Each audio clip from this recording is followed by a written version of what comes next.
Hey, I'm going to do a step-by-step how to set up a looping performance rig, including a looper, a mixer, and a sound generator so that you can create reliable loops every time. You are going to need a looper. It could be this one, it could be the Mark 1, it could be anything, it doesn't really matter. But this obviously has a lot of playability with its controls. You are going to need a sound generator. And this one is a great option if you have the money for it, because it's got, it can do drum beats as well as synth stuff. And I feel it's a must-have to have a mixer, and it kind of sucks that this is such an expensive unit, but the key features that you need from a mixer are the ability to have a cue out. It's really, really important, and later on I'm going to show you how to use this kind of a mixer to set up an effects send as well, which is going to add a layer of interest to your looping. Alright, so we're gonna plug in and power on this bad boy. And so the first thing is trying to get some sound into the looper and get some audio out. I know you can set up a looping rig without a mixer, but trust me, you're gonna want the ability to listen on the cue send, and for that you need a mixer like this. So I'm gonna put this together. First things first is the out goes into this, the line in one. That's just how I have it set up. And I've got all of my faders set to 0 except for number 5, and I'm going to explain why later. So now we've got audio coming in, plug this into the main out. And so I'm going from the aux out, and this is going into instrument in. So now we have audio coming in here, and it can go through there, but I'm telling it not to. I'm telling it to bypass that and go through the aux into the looper. Let's just do a sound check. So that's coming in on channel 1, that's A-OK, and I'm going to turn that down. Okay, so that's great. So now I've got this set up to go as an aux into my looper.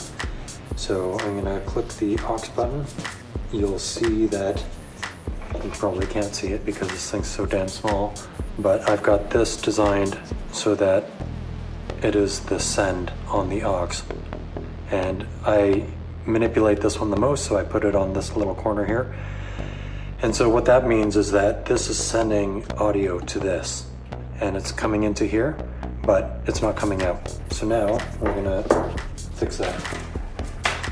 So we're gonna grab one of these, and we're gonna go to the main out, and it's coming back through number 5. And I'm gonna turn it down so we don't get a pop. And it asks, what is this? It's a stereo. All right, so now if I turn this up, I have audio going into the mixer, out the aux, into the looper, out the looper, and back into channel 5. So I can turn that up and I can turn it down. I can also assign different values to the potentiometers. So if I go into here and go to pots, you can see that I've got them all set up. So the top line is auxiliary, the mid line is filter, and the lower line is FX. I put it on an amazing arpeggiator.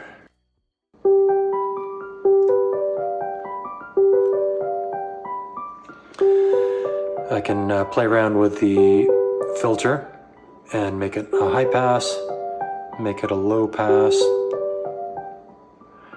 center it. I can add effects, which are delay, and I can do that. So now that's good. I can turn the effects down, and now we just got the raw signal. So what's good about this is now I have an effects option here. In addition to all the many effects that I get on my looper, I have the ability to do a filter sweep if I need to. And so that's all good. The last super important thing, in my opinion, is making sure that you can hear what stage the looping is at. And so some people like to freestyle their loops. I am the kind of a person that likes to know what the tempo is and just arrange everything around that. So, and when you do it this way, the way I'm going to show you, it means that your loops are always going to be in sync. I use the metronome or the drum tracks here, but I don't want people hearing them because they kind of don't sound that great. But it's super important for me to be able to hear them so that I can keep time. So going into menu, choosing output, choosing routing, and then if I go to input rhythm, and so on this first page I've got rhythm set to not be on, which means it's not outputting to the main notes, and that's how I want it. Okay, so I want to make sure that the rhythm only comes out through the phones. So I'm going to go to output, routing, input rhythm, and I'm going to go 4 presses to the right, and then I've got this phone's rhythm set to on. Okay, so that's great. And so now I know that I've got nothing plugged into my headphones right now. So I'm going to change that. Now we're going to grab one of these and we're going to plug it into the phones. And now this is coming back, and I'm going to put it into the 3rd channel. And I'm going to say, yes, indeed, it is stereo. So this is turned down, which is great. And I don't have it sent to the looper, so I'm not creating a feedback loop. So now, if I do this, I have my awesome metronome. And now this is something that I don't want people to hear, but it's there. And now we're almost at the final step. This is where I get my high quality in-ear monitors, which look like this. If it's good enough for Fred again, then I guess it's good enough for me. So what's good about these is that you can just pop them in and it doesn't take any effort to pop them in, pop them out. I find with my other in-ear monitors, I spend like 5 minutes trying to jam it into my ear, and then it's almost always backwards. So I've put this on an extension cable, and now this is going into the Q out. So plug that guy in, and then I'm going to check out the Q out menu, and I've got volume control here. And that's pretty much all I got. But what's good about that is the Q is going to hear pretty much everything coming in through here and everything coming through there.